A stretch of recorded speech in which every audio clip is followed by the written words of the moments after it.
Hi, welcome back to my channel, Tea Time with Peace and Joy. My name is Doris. So today we are going to talk about the second part of domestic violence. Last time we talked about how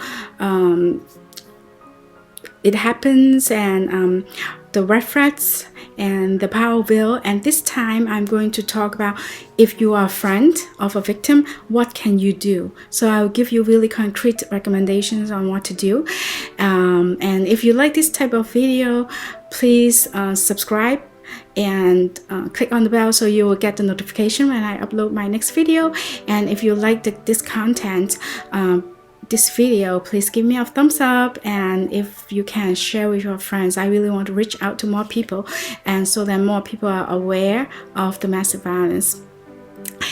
So sometimes, as I said last time, it may not be easy for you to spot domestic violence when it happens, because it happens at home. No matter if it's dating violence, it's domestic violence, it's always at home or privately.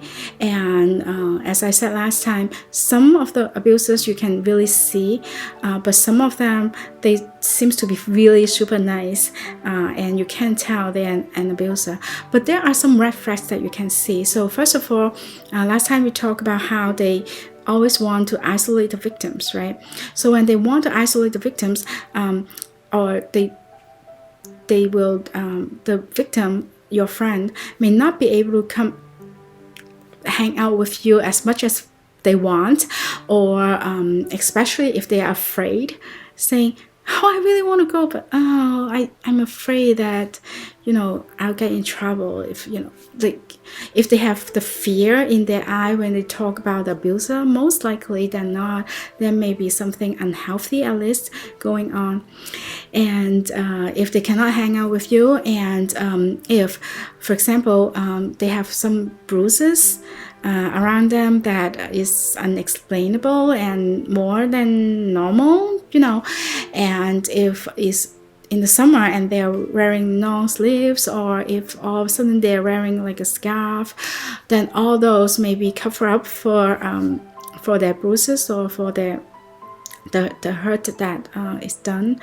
And also if they, for example, really like to text you or talk to you on the phone, or but then whenever their boyfriend or their husband's there, they stop doing it, and they won't be able to do it because they are afraid that they will upset their boyfriend or husband. Then that is another red flag. So sometimes you may not know, but sometimes, like in my own experience, if I see that type of situations, I will still at least show them the power wheel and talk to them about it, at least bring them some awareness, and saying that I'm not sure if this is happening, but I just want to let you know I care about you, and it's best not to just text them the link, but give it to them in person. Like if you can print it out or show it to them on your phone when you see them, that would be the best.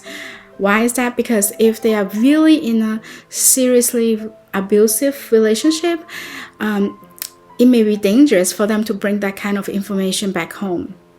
But if you give it to them and they look at it when you are there with them, they know what to do with the paper, right? They can either throw it out, or they can take it home, or do other things.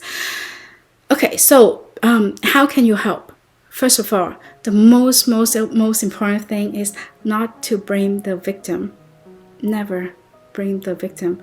Never say like, "I told you so. Why didn't you leave him? See, I told you, you got beat up again," all those things. Or like, "Of course, like you went out and you didn't tell him where you were. Of course he's mad." Like, don't say that type of thing. Like, that will only make things worse, and the victim may not want to talk to you about it anymore later on. So you don't want to do that. So please refrain from doing that. Sometimes it's our first reaction and we love them, and that is why we have that kind of reaction.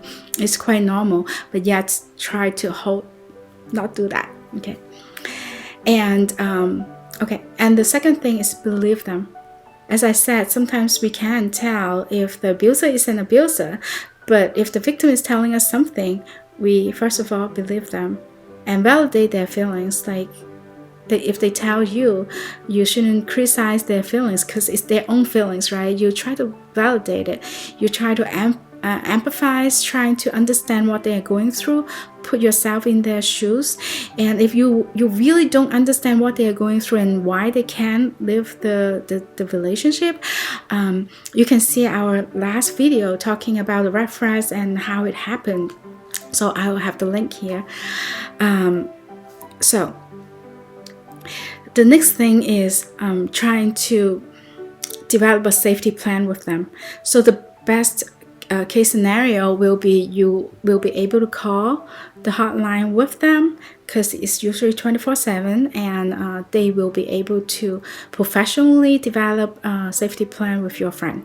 Okay, so that is the best. But if they refuse or they don't feel comfortable talking to other people about it, you can also develop it with them. So what you can do is either like you print it out, or I'm going to link the safety plan down below, and the power view as well, so you can show them. You can print it out for them beforehand as well. I will usually ask them to maybe not bring it home, because you don't want the abuser to see it. And sometimes of course, like if they feel safe and they know better and they may want to, that is okay. But if they really, like, it may not be safe for them to do so, it's best to upload it online. Don't use the normal accounts. For example, if they can open another Gmail account, easy enough, right? And save it on the drive, and don't save the password on the phone, but you can take the picture and upload it for them, or just have it on in an online space. So if they need, there are different numbers, like phone numbers online, just in case they can't grab their phone when emergency happens. They will have all those numbers available. And as long as they can get to a friend's house or even the public library, when they can use or their school or their work, when they can use a computer, then they can look it up and get all those information. So that is that. And also try to offer to help. Just tell them, I'm there for you. That is another thing. Like, listen to them, be there for them. It's not easy to be a friend for the victims, because as I mentioned last time in the last video, on average it takes them 7 tries to escape the relationship. So imagine if your friend keep talking about it's the problem, and then they promise you to leave the relationship, go back and go back to the relationship and talk to you again, and go back. Like, you feel really, really frustrated. But knowing that is the average, it's hard for them. So just be there for them if you can. It will be really helpful already, and offer to help. Like, if you need to talk, I'm always here for you. If you want to seek help, I can go with you. All those are really concrete help that you can get them. Support their decisions. So of course, like, you can educate them, you can tell them like more information and all that stuff, but at the end of the day, they're an adult and it's their decision on what to do, right? And so try to tell them that yes, I will support your decision no matter what. It's important to do so, like saying that I disagree. You can say that I disagree, but I'm here for you, and knowing that they are the one making the decisions, no matter if we are talking about the abuser or the victim or the survivor, is their decision. So don't blame yourself. Like, even if you send them home and they got beat up again, and it's really hard for you to watch because they're your friend and you love them, and yet knowing that is not your problem, like that is not your fault, because it's their own decisions. There's only so much that you can do as a friend, but being there for them is really important. So if you're a Christian, the most important thing that you can do for them is to pray with them and to pray for them. Last but not least, take good care of yourself It's not easy, and it can be really frustrating. It can be really draining. If you need to talk to your friends about it, of course you don't have to name names, right? Even if you talk to your friends about it, if you need to talk to a professional about it, go ahead, talk to them about it.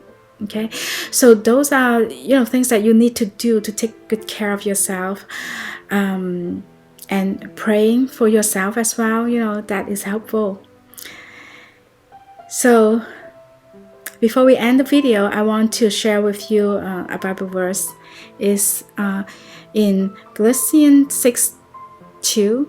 It says, "Carry each other's burdens, and in this way you will fulfill the law of Christ." And that is so important for us to bear with each other's burdens. Sometimes it's not easy, and I understand it's not easy. But if we can do it for our friends, try to. If it's too hard for you, if you need to take care of your own mental health as well, you can take a break. And again, it will never be your fault because it's their own decisions. You are just there to help. I hope the information is helpful to you, and I will see you next time. Bye.